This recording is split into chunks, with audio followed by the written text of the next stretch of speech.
शक्तियों को आवाहन कर सकते हैं क्लास होने के बाद। सारा दिन आवाहन नहीं करेंगे, है?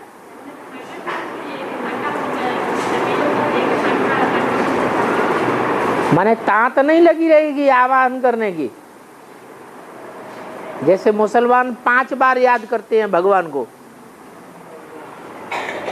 ऐसे नियम बांधेंगे कि क्लास के बाद ही आवाहन करना है।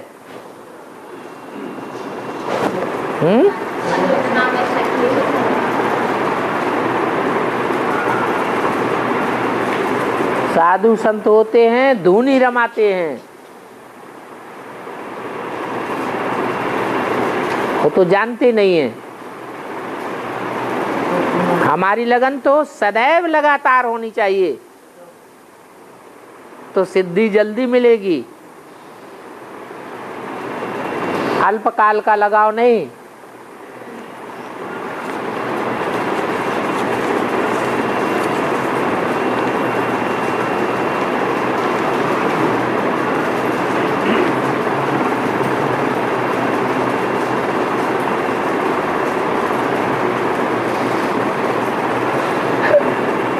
बाहर की दुनिया में खून करके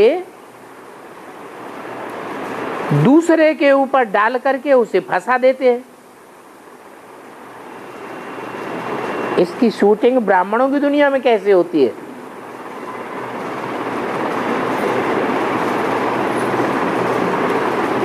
ये तो जानते हैं।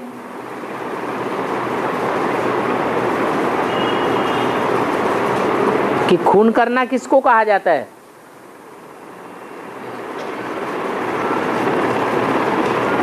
ब्राह्मणों की दुनिया में खून करना माना क्या?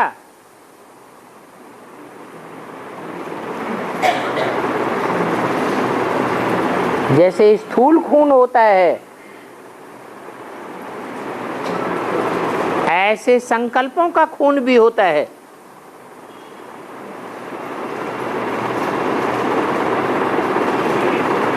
स्थूल खून भी खराब होता है और अच्छा भी होता है, और संकल्पों का खून भी पॉजिटिव भी होता है, अच्छा भी होता है और नेगेटिव भी होता है। तो ब्राह्मणों की दुनिया में भी ऐसे हैं।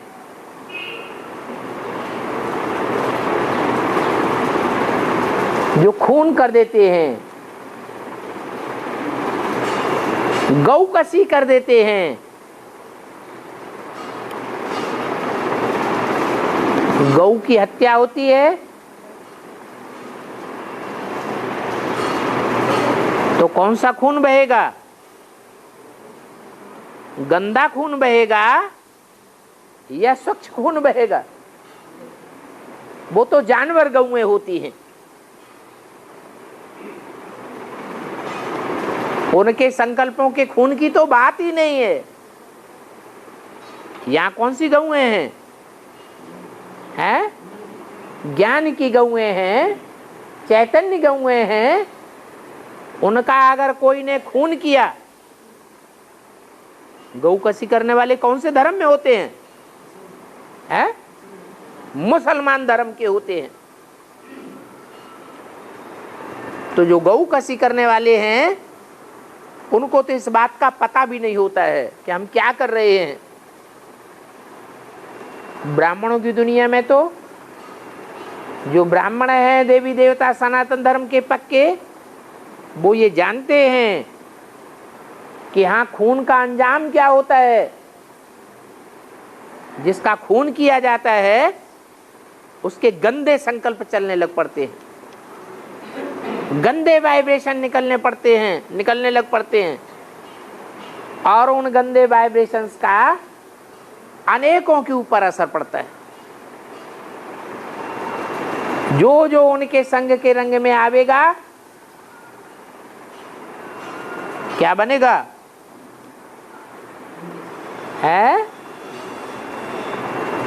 क्या बनेगा? लंपट ही बनेगा।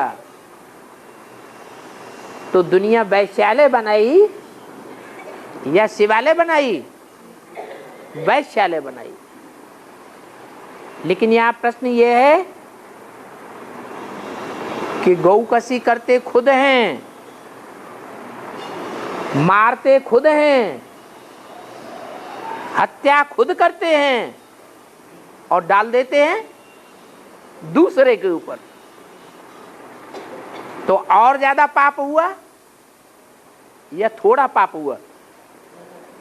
और ही ज्यादा पापी बन जाते हैं। और यहां ब्राह्मणों की दुनिया में तो ये होता ही रहता है, ज्ञान भी छोड़ करके चले जाते हैं, खुद भी डूबते हैं, औरों को भी डुबा देते हैं।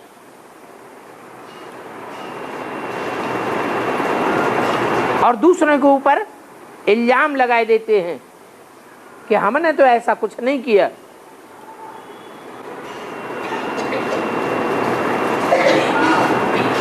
और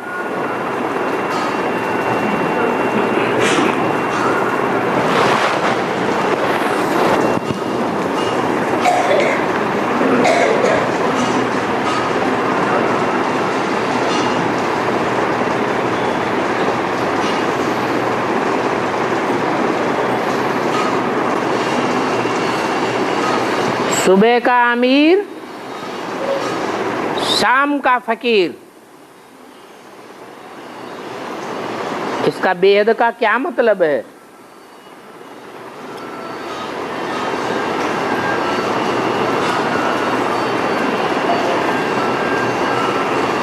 चौबीस घंटे होते हैं, उसमें रात भी है और दिन भी है। रात होती है अज्ञान की और दिन होता है ज्ञान का। ज्ञान के दिन का रिजल्ट होता है सतयुग और त्रेता, और अज्ञान का रिजल्ट होता है द्वापर और कलयुग। सारे कल्प को 24 घंटों में बांट दिया जाता है, जिसे कहते हैं ब्रह्मा का दिन और ब्रह्मा की रात। जब ब्रह्मा का दिन शुरू होता है तो देवताएं कौन से युग में होते हैं? सतयुग में होते हैं। उस सतयुग को कहा जाता है सवेरा।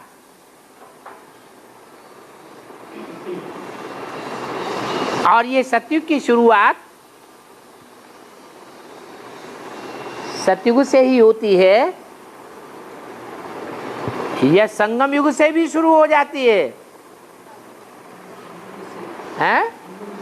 हाँ, संगम युग में ही स्वर्णिम सतयुग भी समाया हुआ है।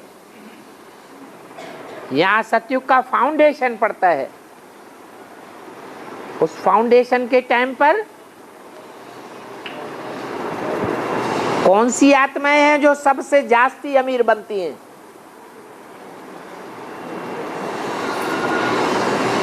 संगम युग में वो कौन सी आत्माएं हैं जो दुनिया की सबसे बड़ा साहूकार बनती हैं? है लक्ष्मी नारायण। उनके लिए ये बात बोली गई है कि सुबह का अमीर, और जब शाम होती है अंधेरा हो जाता है, रात के 12 बजते हैं, 1976 होता है, तो दुनिया का सबसे गरीब बन जाता है। तो गरीब क्या करते हैं? होटलों खोटलों पर सोते रहते हैं, घर घर में जाकर के रोटी टुक्कड़ खाते रहते हैं। तो सुबह का अमीर और शाम का फकीर बन जाते हैं। और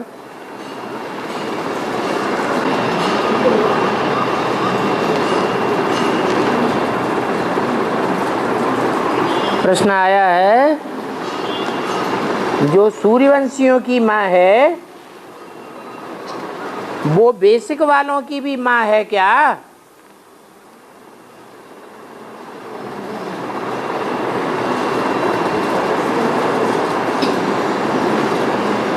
बेसिक सब कब से शुरू हुआ है? 1936 से। और एडवांस कब से शुरू हुआ? 76 से।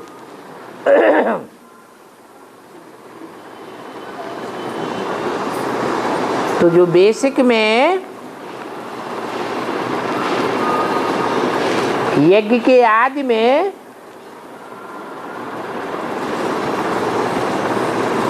जो बेसिक वाली आत्माएं थी,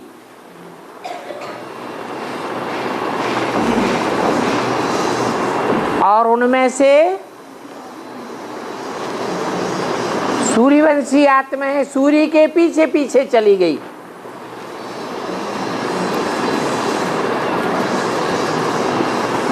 यज्ञ के आदि में राम भी था और कृष्णचंद्र भी था। कौन रह गया और कौन चला गया? सूर्यवंशी आत्मा चली गई, तो पीछे पीछे सूर्यवंशी भी सारा चला गया। कौन रह गए? चंद्रमा रह गया और चंद्रवंशी रह गए।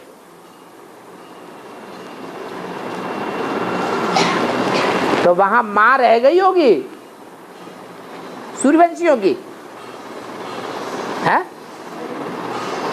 अरे सूर्य गया तो सूर्य के पीछे पीछे मां भी चली जाती है। सूर्य आता है तो सूर्य के पीछे पीछे मां भी आती है। अब सूर्यवंशी मां चली गई तो कौन कौन से वंश के रह गए?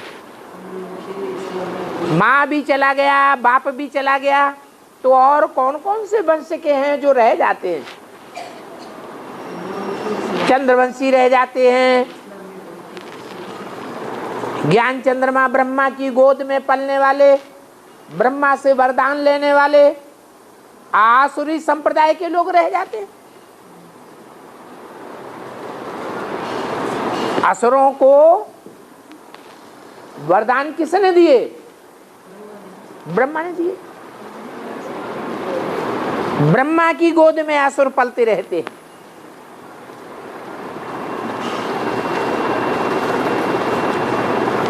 तो बेसिक में जो पल रहे हैं,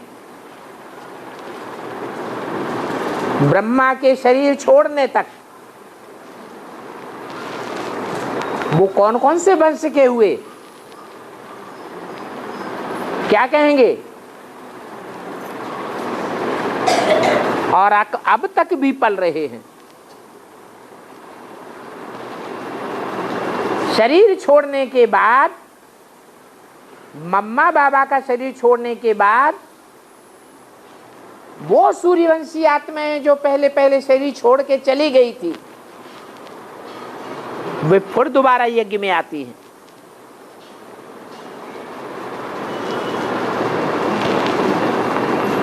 बेसिक में पलती जरूर हैं, लेकिन उनके अंदर प्रश्न उठ खड़े होते हैं।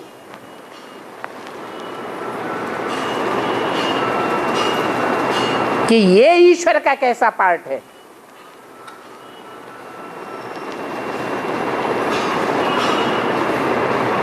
संसार में जिस ईश्वर की पूजा होती है, मान्यता है, सारी दुनिया जिस ईश्वर को मानती है, वो ब्रह्मा कैसे हो सकता है?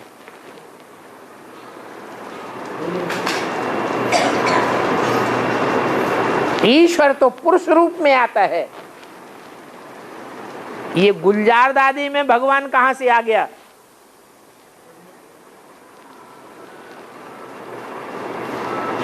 उन आत्माओं को सन 76 के बाद डायरेक्ट बाप से ज्ञान की रोशनी मिल जाती है। बाप भी प्रत्यक्ष होता है ज्ञान सूर्य के रूप में, और बच्चे भी प्रत्यक्ष होते हैं।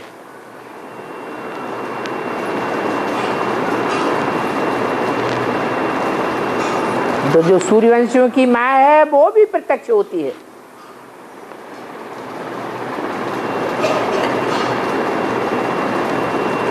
तो सूर्यवंशी बच्चों में भी जो बीज हैं वो अलग अलग धर्मों के बीज हैं। कोई मोटे छिलके वाले हैं, देह अभिमान का छिलका मोटा है, कोई का बिल्कुल काला छिलका है, कोई का पतला छिलका है, कोई का सफेद छिलका है, हल्का छिलका है। तो जो हल्के देह अभिमान वाले हैं एडवांस में भी वही पहचानते हैं, पूरी तरह से पहचानते हैं तो तेजी से आकर्षित होते हैं।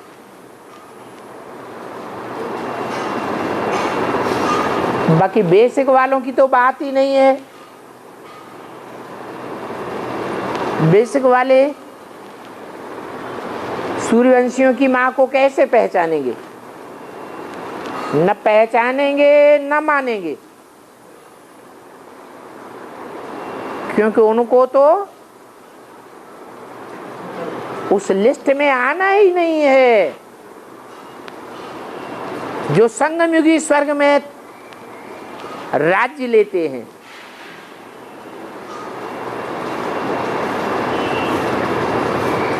अमृत वेले का तीव्र पुरुषार्थ करके दुनिया का ऊंचे से ऊंचा पद लेने वाले बनते हैं।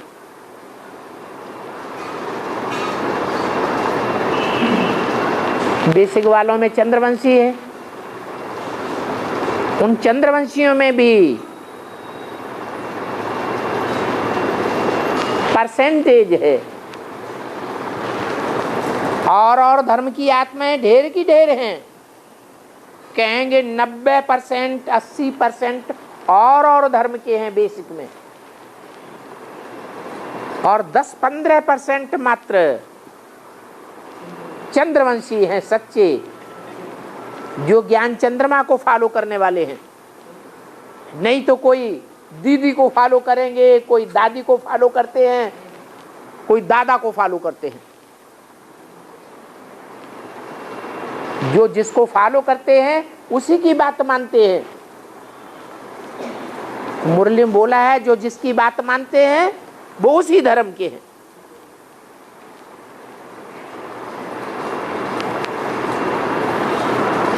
तो सूर्यवंशियों की मां को फॉलो करने वाले वहां कहां से आवेंगे? सूर्यवंशियों की मां को तो पहचानेंगे भी नहीं, तो उनकी मां कैसे हो जाएगी? सूर्यवंशी तो हैं ही बहुत थोड़े, 500-700 करोड़ की दुनिया में सूर्यवंशियों की संख्या कितनी है?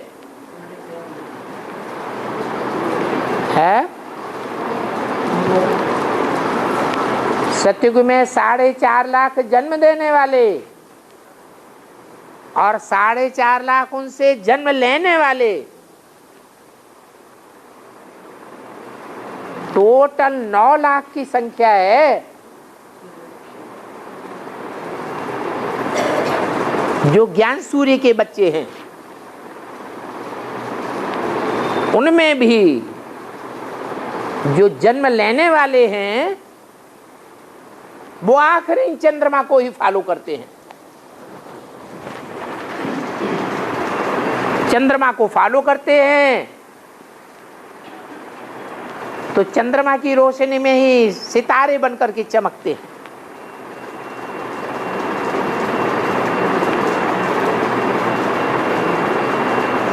सूर्य की रोशनी में जो सितारे होते हैं वो तो अपने को प्रत्यक्ष ही नहीं करते। किसको प्रत्यक्ष करते हैं? बाप को ही प्रत्यक्ष करेंगे। स्वार्थ की भावना जैसे होती ही नहीं है, ना के बराबर।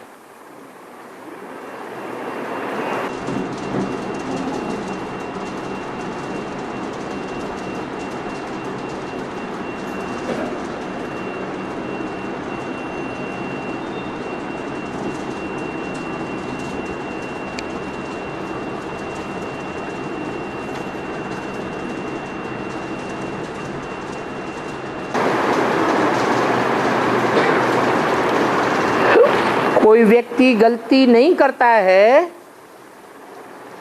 फिर भी कहते हैं ये आपकी गलती है।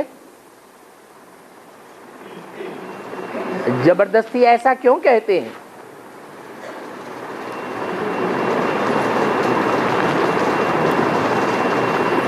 जो कहता है ये आपकी गलती है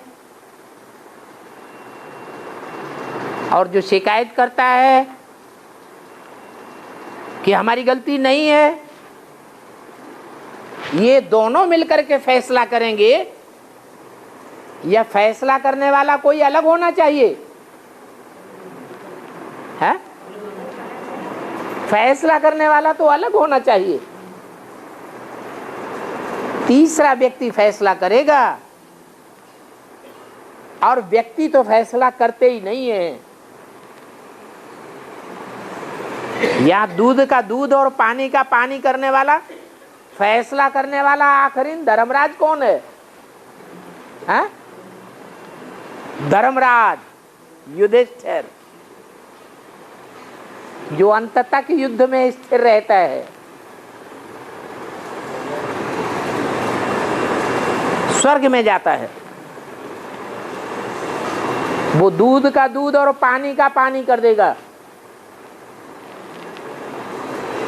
कोई कितना भी कहे मैंने गलती नहीं करती, मेरे ऊपर जबरदस्ती इल्जाम लगाया गया, तो भी वो प्रूफ सहित साबित कर देगा कि तुम ही ने की। अथवा कोई कितना भी कहे, कितना भी इल्जाम लगाए कि ये गलती तुम्हारी ही है, ये और किसी की गलती नहीं है, तो भी धर्मराज ही फैसला करेगा कि दोनों में से गलती करने वाला कौन है और कौन नहीं है, कौन झूठ बोलता है, कौन सच्चा बोलता है। और फैसला ही नहीं करेगा, सजा भी देगा कि तुम गलत इल्जाम लगाते हो, अथवा फैसला देगा कि तुम गलती करने के बावजूद भी मानते नहीं हो कि ये मेरी गलती है। बाबा को बीच में डाल करके पूछते भी नहीं हो कौन सी गलती की बात हो रही है। नहीं तो आपस में टकराव होता है तो अपनी बात बाबा के सामने रखना चाहिए ना। परिवार है, परिवार में कुछ नीचे ऊपर बातें होती हैं, अशांति होती है, दिल के अंदर अशांति चलती रहती है, तो उसको खलास करना चाहिए। बाबा के सामने रखेंगे तो बाबा बतावेंगे कि ईश्वरीय ज्ञान के अनुसार गलती किसकी है और किसकी गलती नहीं है।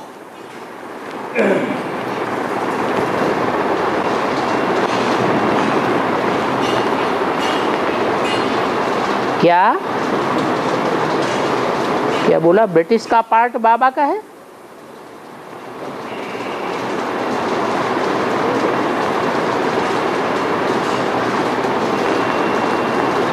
पूछो पूछो पूछो क्या लिखा है, तब तक दूसरा देखते हैं।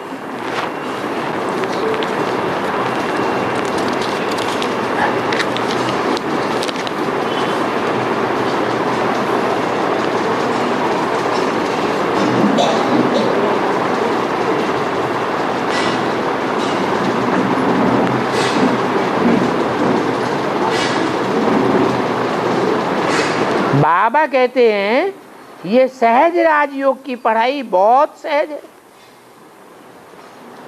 फिर कहते हैं ये ज्ञान विचित्र है। फिर कहते हैं ये ज्ञान बहुत अटपटा खटपटा चटपटा है।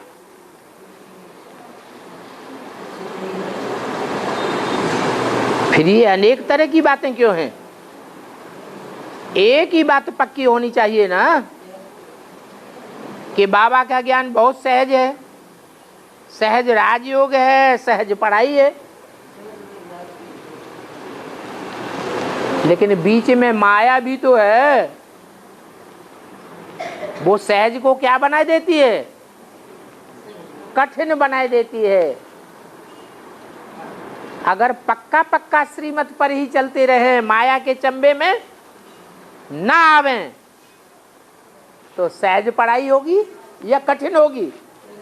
सहज ही सहज होगी। पढ़ाई भी सहज होगी और याद भी सहज होगी।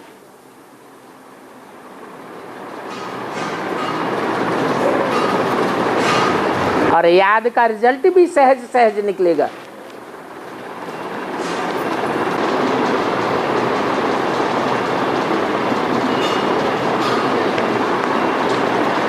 बाबा कयामत के समय चारों ओर काल ही काल मंडराएगा। उस समय जो जिस धर्म के होंगे वो सब प्रत्यक्ष हो जाएंगे और अपने अपने कंट्रोल में करना चाहेंगे। सभी को उस समय में समझ में नहीं आएगा कि हम किसकी मत पर चले। ऐसा होगा, सभी को ऐसा होगा है? सभी को होगा या कोई ऐसे भी होंगे जो पक्का पक्का निश्चय बुद्धि होंगे कि हमें किसकी मत पर चलना है? कौन होंगे वो? जो सूर्यवंशी होंगे वो अंत तक सूर्यवंशी बाप को ही फॉलो करेंगे। वो किसी के बहकावे में नहीं आ सकते। जो और धर्म के होंगे वो नहीं समझेंगे कि हमें किसकी मत पर चलना है। न समझने के कारण धोखा खाएंगे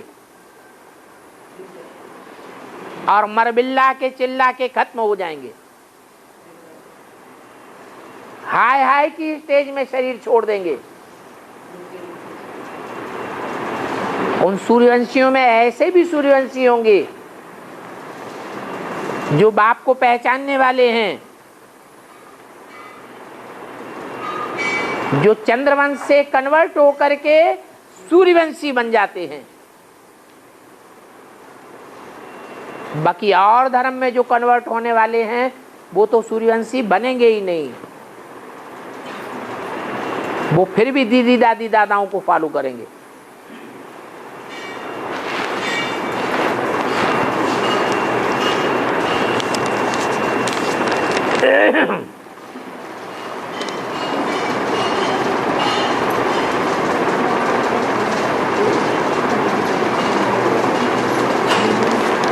ऊपर से आने वाली आत्मा एक शरीर में प्रवेश करती है। वो आत्मा कितना समय तक रहेगी?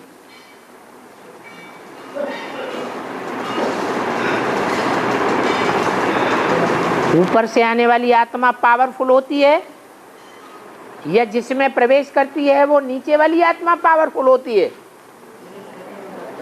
जो नीचे वाली आत्मा है तमो प्रधान होती है, कमजोर होती है, और ऊपर से आने वाली आत्मा पावरफुल होती है। तो जो पावरफुल आत्मा है वो नीचे वाली को अपने तरीके से चलाएगी।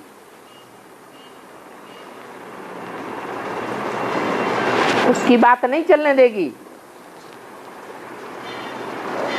और वो तब तक उस शरीर में रहेगी जब तक उसको पूरा संग का रंग उस तमो प्रधान आत्मा का न लग जाए। भले ऊपर से आने वाली तमो प्रधान वो सतो प्रधान आत्मा है, फिर भी वो भगवान तो नहीं है। भगवान है नहीं, उसको संग का रंग तो जरूर लगेगा, और संग का रंग जितना तेजी से लगेगा उतना तेजी से पतित तमो प्रधान बनेगी।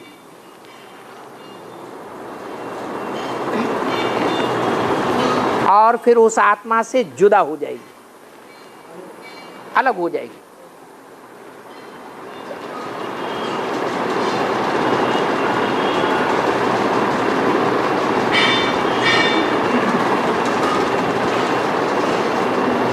देवताएं गर्भ में 9 महीने रहते हैं, ये किसने बोला? कहीं मुरली में बोला कि देवताएं 9 महीने गर्भ में रहते हैं? अरे देवताएं तो छोड़ो, मनुष्य आत्माएं भी गर्भ जेल में 9 महीने नहीं रहती हैं। कितना रहती हैं? ज्यादा से ज्यादा 4-5 महीने। उनको तो सजाएं खानी है दुष्कर्मों की, हिसाब किताब सजा खा करके पूरा करना है। इसलिए त्राहि त्राहि करती है, हमको बाहर निकालो।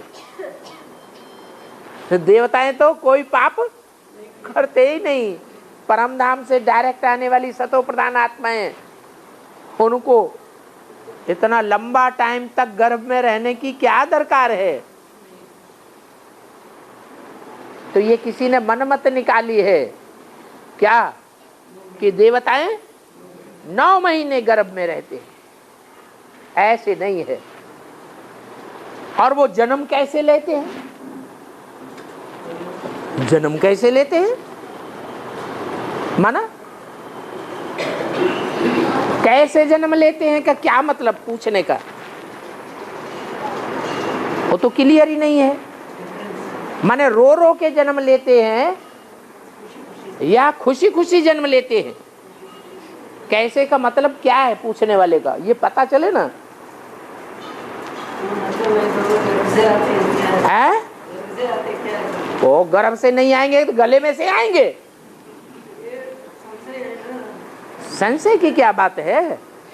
वो है बुद्ध रूपी पेट, जहां संगम युग में प्रवेश करके पाठ बजाते हैं। सूर्यवंशियों के अलावा बाकी चंद्रवंशी से लेकर के सारे ही वंश वाले, धर्म वंश वाले बुद्ध रूपी पेट में प्रवेश करके पाठ बजाते हैं। यहां बुद्ध रूपी पेट में प्रवेश करके पाठ बजावेंगे और संसार में प्रत्यक्ष होंगे कि हमारा ये पाठ है, और वहां इस पेट से जन्म लेकर के पाठ बजावेंगे और प्रत्यक्षता रूपी जन्म लेंगे। संसार में जन्म लेकर के पाठ बजावेंगे। बाकी ऐसे थोड़े कि किसी का कंधे से जन्म होगा, जैसे शास्त्रों में दिखाई दिया। ब्रह्मा के मस्तक से जन्म लिया, ब्रह्मा के अंगूठे से जन्म लिया, ब्रह्मा की नाक में से जन्म लिया, मुंह में से जन्म लिया, आंख में से जन्म, ऐसा थोड़ा ही होता है। ये तो शास्त्रकारों ने अपनी मनमत निकाली है और उस मनमत का उनको अर्थ का पता नहीं है।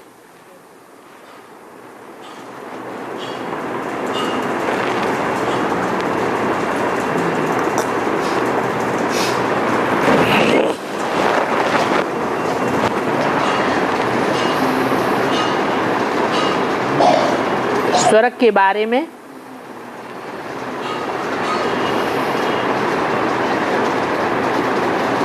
देवताओं के बारे में क्लैरिफिकेशन देना, क्योंकि वहां घर नहीं, कपड़े नहीं, कोई काम धाम नहीं, एक दो से बातें करते हैं तो कैसे करते हैं, चलते कैसे हैं? वो कुदक कुदक के चलते हैं कि सांप की तरह रंग रंग के चलते हैं? सब बातों का जवाब चाहिए। पहली बात, वहां देवताओं को घर होता है या नहीं होता है?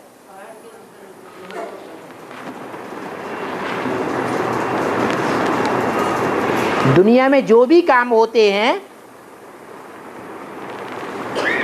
उसका कोई कारण होता है या नहीं होता है? कि बिना कारण के कोई कार्य हो जाता है? होता है कि नहीं? कोई कारण होता है तो काम होता है, कारण ही नहीं होगा तो काम भी नहीं होगा। तो कारण ढूंढना चाहिए कि स्वर्ग में देवताओं को घर बनाने का कोई कारण है या नहीं है। कोई कारण नहीं है, है कोई कारण नहीं। क्यों? सर्दी लगेगी कि नहीं, और गर्मी लगेगी कि नहीं, बरसात होगी, पत्थर पड़ेंगे तो क्या करेंगे?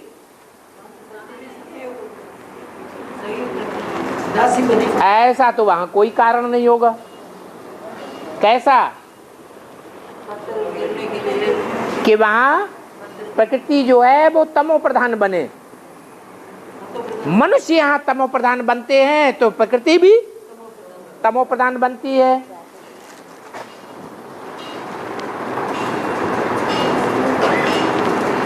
तमो प्रधान बनती है तो दुखदाई बनती है। यहां भी जो तमो प्रधान होते हैं वो दुख देते हैं, सतो प्रधान होंगे तो सुख देते हैं।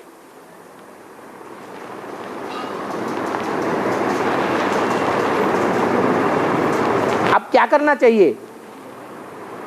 फैसला क्या हुआ कि वहां प्रकृति सतो प्रधान है, सब प्रकार का सुख मुहैया करती है।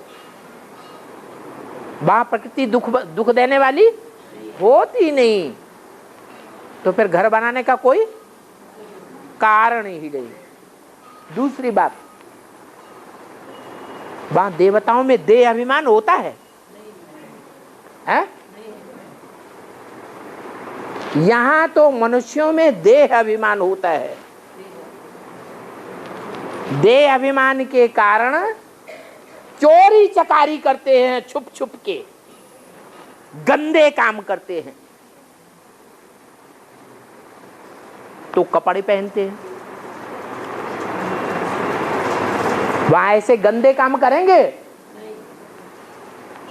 छुपने का काम करेंगे? कोई से नजर बचा के काम करेंगे?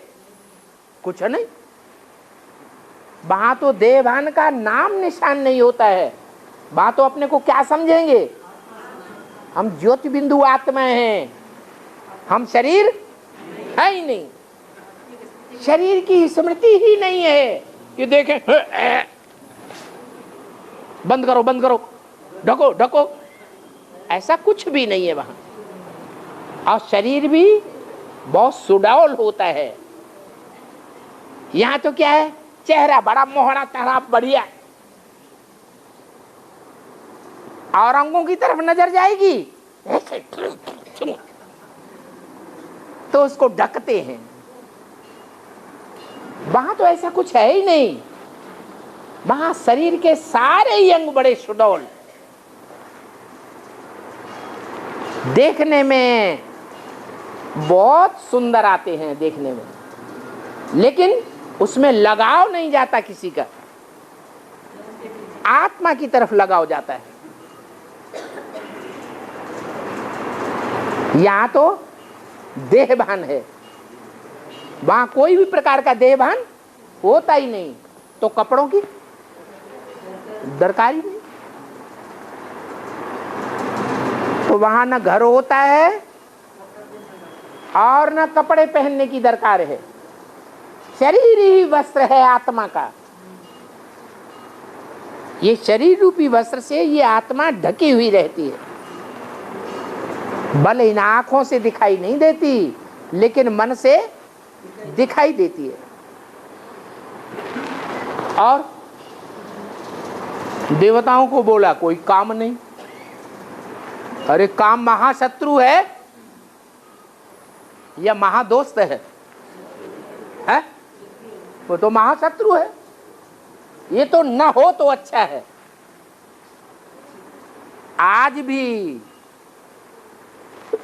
जो बड़ी बड़ी नौकरियों पर रहते हैं, छोटी नौकरी पर रहने वाले भी हैं,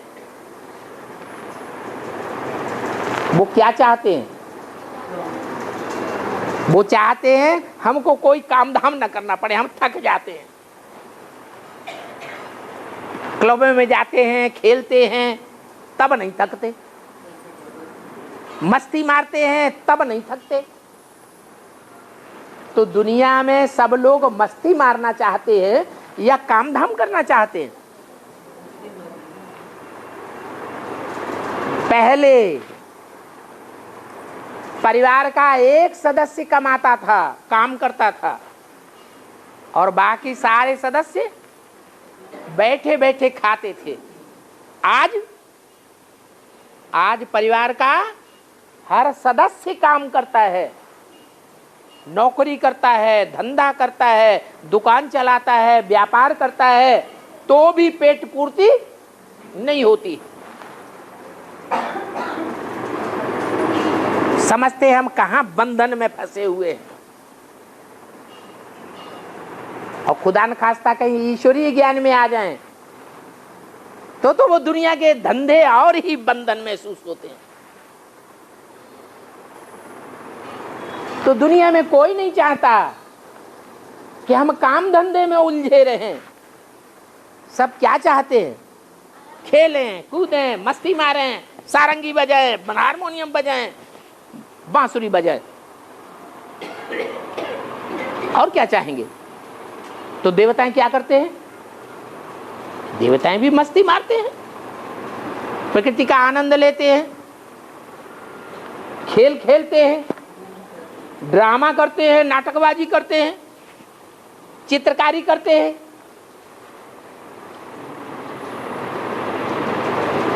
संगीत विद्या में पारंगत होते हैं। ये खराब काम है क्या? ये तो आनंद देने वाले काम हैं। इनमें तो थकान होती ही नहीं। थकान नहीं होती तो वहां नींद भी नहीं होती। और यहाँ तो यहाँ सारा दिन काम करो, धंधा करो, नौकरी करो, कितना नींद आती है।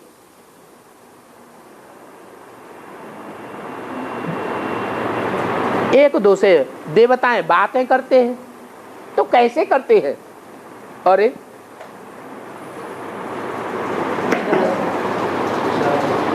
63 जन्म से बातें करने का स्वभाव पक्का हो गया है देवभान के कारण। इसलिए बातें बनाना बहुत अच्छा लगता है, बातें करने में बड़ा मजा आता है। वास्तव में सतयुग में तो देहभान होगा ही नहीं, वहां आत्मा पावरफुल होगी। आत्मा के वाइब्रेशन से एक दूसरे को देखने से ही समझ जाएंगे कि क्या चाहता है, क्या बोलना चाहता है, क्या कहना चाहता है। आंख के इशारे की ज्यादा से ज्यादा जरूरत पड़ेगी। चलो ये चले खेलने, इशारे की भाषा होगी, वहां बोलचाल की भाषा नहीं होगी। तो जो इस दुनिया में है वो वहां नहीं होगा, और जो वहां होता है वो यहां नहीं होता है।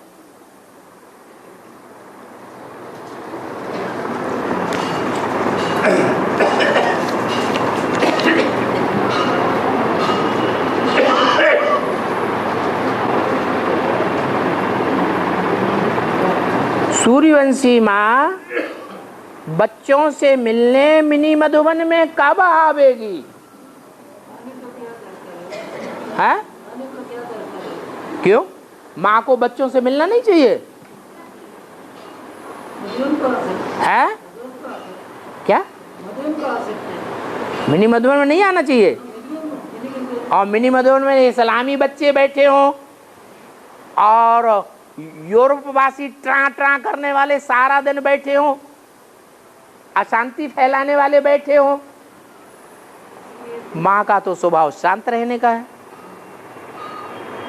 तो डटेगी। शास्त्रों में दिखाते हैं सूर्यवंशियों की माँ जब शनि लोक में जाती है तो चारों तरफ